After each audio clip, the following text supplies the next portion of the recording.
Waterdrop here, your friendly mascot who makes learning science relatable by using water to explain science topics in an easy, understandable way. Let's take a look at photosynthesis. As the book of Genesis states in the Bible, let there be light. In this video, together we will answer the following questions. What is photosynthesis? And how can Waterdrop help to explain the process of photosynthesis?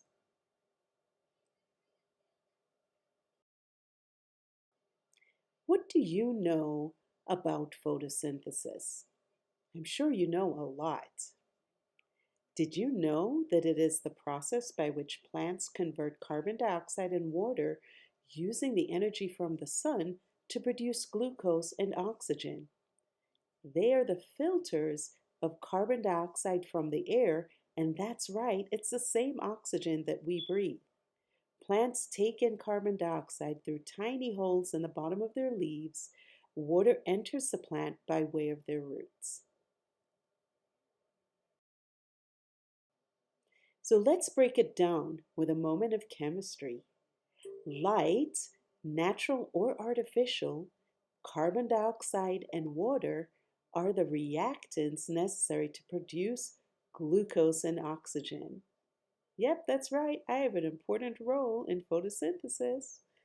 There I am, carbon dioxide with me, water, producing glucose and oxygen. And here's how you would write an unbalanced equation. You can look forward to learning about balancing equations in chemistry class. For now, we just want you to know what goes in and what goes out in the process of photosynthesis.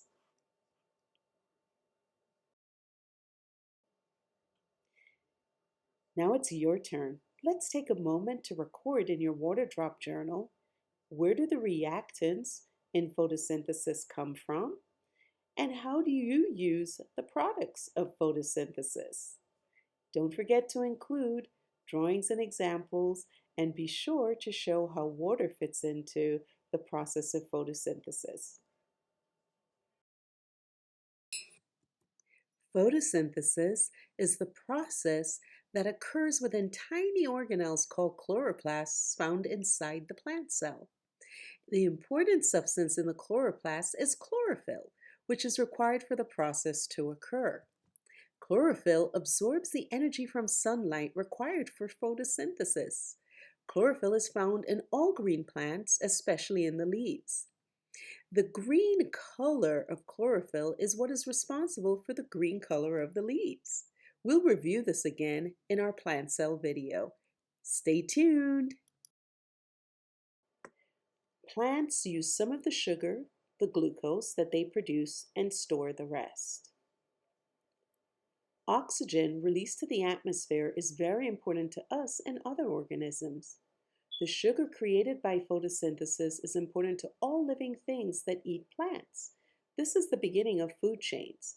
Organisms that eat plants get the maximum amount of energy transfer, and we'll take a closer look at that energy transfer when we discuss food chains and food webs in another video. And here's our Waterdrop moment where connections and extensions are made. There are organisms besides plants that make their own food by way of photosynthesis, such as certain kinds of bacteria and algae, as seen in the center of this slide. And sometimes plants have chlorophyll in their stems and branches where they can carry out photosynthesis and generate a new plant, as seen with the broken gumbo limbo branch on the right. Scientists first started to study photosynthesis from the 1770s.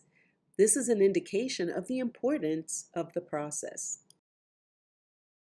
As you go about your daily activities, observe the various parts of plants that are responsible for photosynthesis around you, and make a note of their appearance when they receive insufficient light and or water, and sometimes even when they receive too much light or water. Plants can be observed both outdoors and indoors. So here's a quick recap. Photosynthesis, the process by which plants convert carbon dioxide and water using the energy from the sun or a light source to produce glucose and oxygen. Photosynthesis reactants, or the input, are light, carbon dioxide, and water. Photosynthesis products or outputs are glucose, sugar, and oxygen. Water has a significant role in the process of photosynthesis. Be sure to check out the opposite process of photosynthesis in our respiration video. Don't forget to like and subscribe for more adventures with Water Drop as we study more exciting earth, life, and physical science topics. Best way to remember something is to put that knowledge into action. Send us your photos or drawings of plants in your area for consideration to be featured in an upcoming video. And don't forget to email us at getsciencewithwaterdrop@gmail.com. Be sure to like and subscribe to our Get Science with Water Drop channel.